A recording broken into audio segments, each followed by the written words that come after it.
नमस्कार विद्यार्थी मित्रांनो, मी श्रीमती परीक्षा Patil, KJ Mehta high school, Nashik road.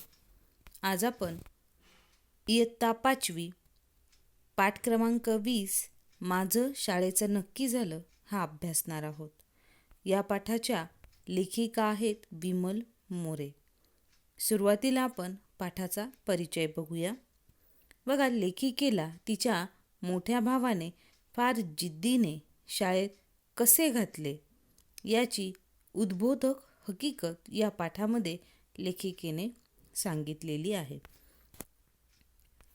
बघा, या पाठामध्ये त्यांनी सांगितलंय कोल्हापूरमधल्या कळंबा मध्यवर्ती कारागृहाजवळ रस्त्याला लागूनच एका सरळ रेषेत 15 ते 20 झोपड्या होत्या. त्यातल्याच एका झोपडीमध्ये आम्ही राहत होतो. मातीच्या कच्च्या विटांनी बांधलेल्या भिंती, त्या पण पावसाचं पाणी मुरून पडण्याच्या बेतात होत्या. फुटकी तुटकी कौलं वरती टाकली होती. आतली जमीन तर सतत ओलसरच असायची.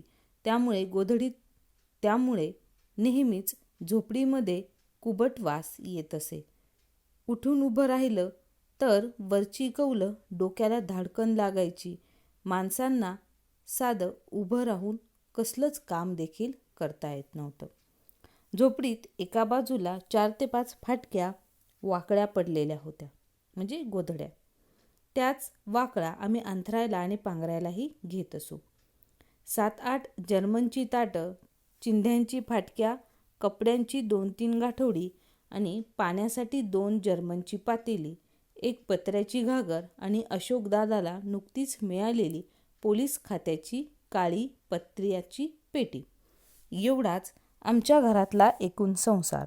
शिवाय दारात एक रांजण होता. बघा, एकंदरीत लेखिकेने तिच्या घरातली परिस्थिती सांगितलेली आहे आणि आपल्याला चित्रामध्ये दिसतं पण आहे की बाहेर एक रांजण दिसतो आहे आणि घरही अतिशय छोटं असं आहे. बघा, त्या झोपडीत अशोकदादा, त्याची बायको, तसेच सुमिती, लिंगाप्पा, मर्याप्पा, मधू आणि माझा चुलत भाऊ सिद्धू असे 6 जण राहत होते.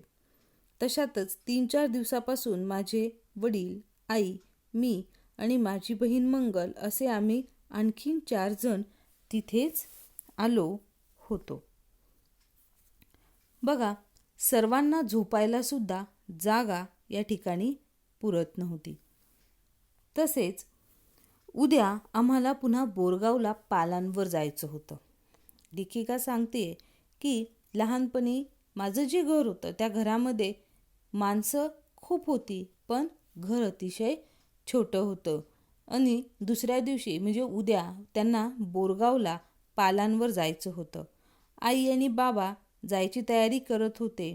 आईने 2-3 ताटल्या वेगवेगळ्या रंगाची जोडलेली 2 पातळं एक मोठ्या पिशवीत भरली. बाबाही बारीक सारीक सामान दुसऱ्या पिशवीत भरू लागले होते. तोच अशोकदादा ड्युटीवरून घरी आला. तो आईला सामान भरताना बघून म्हणाला, आई, कुठे जायची तयारी चाललीये? आई म्हणाली, जा तू मागाला, किती दिस इथं बसून खायचं. दादाने बाबांना विचारलं, बाबा कुठल्या गावाला जाणार? बघा, या ठिकाणी पालांवर म्हणजे ते त्यांचं काम जे आहे ते करण्यासाठी ठिकठिकाणी जाणार होते आणि त्या फिरस्तीच्या त्यांच्या कामाच्या ठिकाणी त्या मुलीच्या शिक्षणासाठी कुठल्याही प्रकारची संधी त्यांना उपलब्ध नव्हती. म्हणून दादा या ठिकाणी विचारतोय की नेमकं तुम्ही कोणत्या गावाला जाणार आहात? आपल्या लोकांची बोरगावला पालं हायती, म्हणजे आपल्या समाजाचे जे लोक आहेत, काम करणारे जे लोक आहेत, त्यांची सगळ्यांचे पालं हायती म्हणजे आहेत. सध्या बोरगावला आहेत, उद्या मोरल्या गावाला ते जाणार आहेत, म्हणजे जाणार हायती. तवा आजच जायला पाहिजे, बाबा म्हणाले.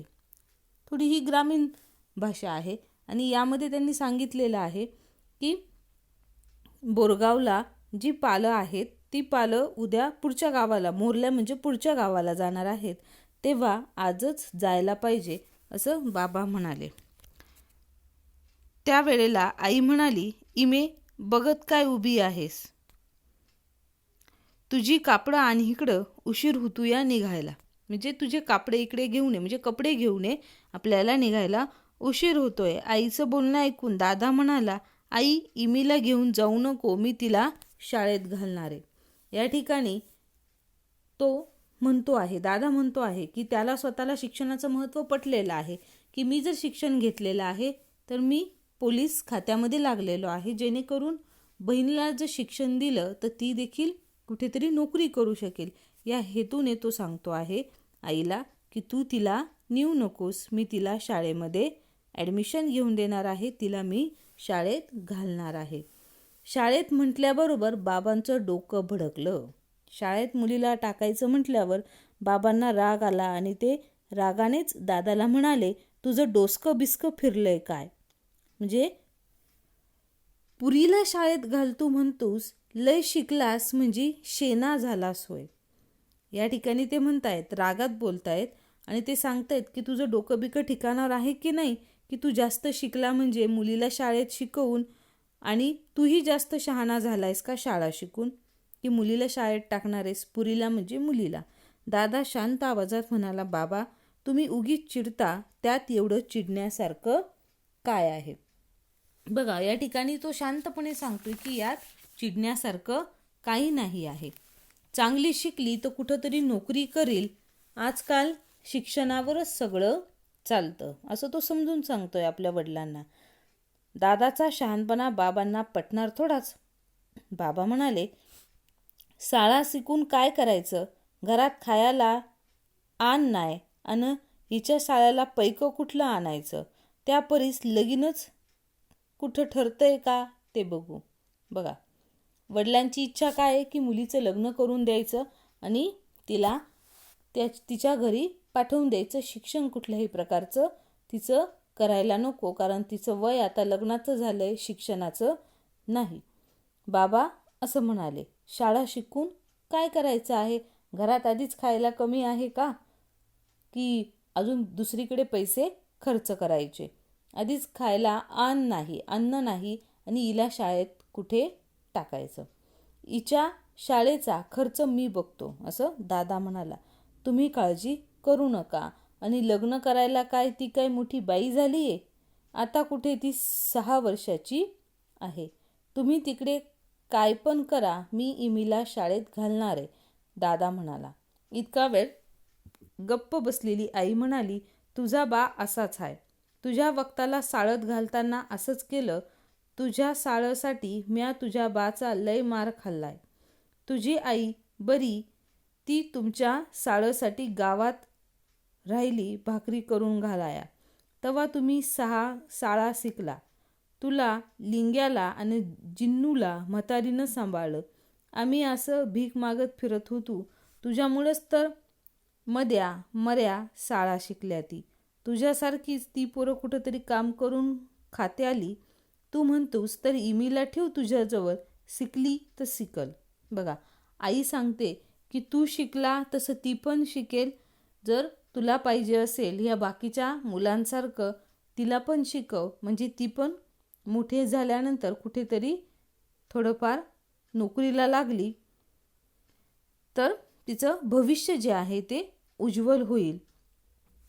आणि बाबा आईकडे रागाने बघत म्हणतायत, तुम्ही माय लेकरं काय करायचं ते करा, उद्या पुरीचं लगीन झालं नाही म्हणजे घरात ठेवून बसावा लागेल. बघा, आईवडिलांना दोघांनाही वाटतंय की शिक्षणाचं महत्त्व काय आहे. वडिलांची इच्छा आहे की शिक्षण घेण्यापेक्षा तिचं लग्न केलेलं बरं, की जेणेकरून भविष्यामध्ये कुठल्याही प्रकारची तिच्या लग्नाच्या बाबतीत अडचण येणार नाही. आणि आईला वाटतंय की इतर मुलांप्रमाणे ही जरी मुलगी असली तरी तिने देखील शिक्षण हे घ्यावं, म्हणून वडील या ठिकाणी रागराग करत आहेत. बाबांचं बोलणं ऐकून वहिनी गालातल्या गालात हसली. वहिनी शाळा शिकलेली होती. वहिनीच्या भावानं म्हणजे दाजीनं ती पायाने अधू असल्यामुळे उद्या कुणी लग्न केलं नाही तर कुठंतरी नोकरी तर करेल म्हणून शाळेत घातलं होतं.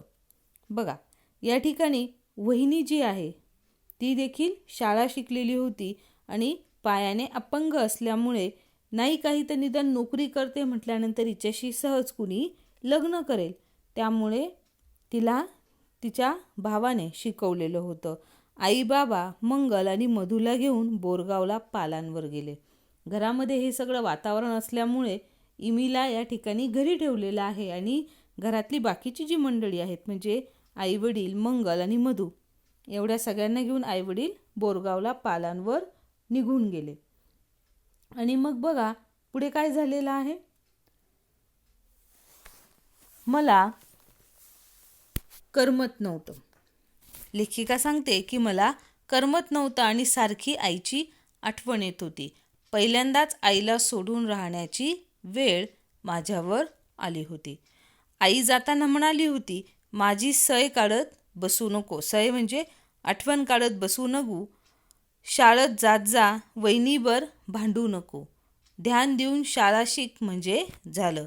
आई जाताना चांगला उपदेश करते आहे, समजून सांगते आहे मुलीला की वहिनीसोबत भांडत जाऊ नको आणि माझी आठवण काढत बसू नको. त्यापेक्षा शिक्षणाकडे लक्ष दे. दादा 8 वाजता कामावर निघाला होता. दादाला उशीर झाला होता. दादा गडबडीने कपडे घालत होता. कपडे घालता घालता तो वहिनीला म्हणाला देखील, सुमे आज इमीला शाळेत घेऊन जा. तिचं नाव शाळेत घालू नये. मला वेळ नाही, नाहीतर मीच गेलो असतो. पोरं कुठं गेलीये? घरात कोणीच नाही. पोरांना जेवायला घालून शाळेत पाठव. बघा आता या ठिकाणी इमीचा हा जो भाऊ आहे तो स्वतः नोकरी करतो आहे, परंतु त्याचं घरामध्ये सगळीकडे लक्ष आहे की घरामध्ये मुलं आहेत का, ते व्यवस्थित वेळेवर खाऊन शाळेमध्ये जात आहेत का, त्यांचं शिक्षण योग्य चाललं आहे की नाही, योग्य ते प्रश्न किंवा योग्य ते लक्ष त्याचं घरामध्ये घालून तो आपल्या बायकोला विचारतो आहे आणि मुलांना देखील व्यवस्थित जेवण करून शाळेत पाठवायला सांगतो आहे. बघा पुढे त्यानंतर लेखिकेची जी वहिनी आहे ती तिला शाळेत घेऊन जाते आहे आणि शाळेत गेल्यानंतर आमच्या घरापासून शाळा फार जवळ होती. 4-5 झोपड्या ओलांडल्या की दगडी बांधकाम केलेली एक मोठी शाळा होती. तिथेच पहिलीचा वर्ग भरला होता. शाळेशेजारीच मोठं वडाचं झाड देखील होतं. वहिनी आणि मी शाळेत आलो. वहिनीने बाईंना नमस्कार केला. वहिनीची बाईंबरोबर आधीचीच ओळख होती. माझे भाऊ त्याच शाळेत शिकत होते, फक्त त्यांचे वर्ग दुसरीकडे होते. वहिनी म्हणाली, हिचं नाव शाळेत घालायचंय. बाईंनी माझ्याकडे निरखून बघितलं आणि माझी माहिती विचारायला सुरुवात केली. मुलीचं पूर्ण नाव काय?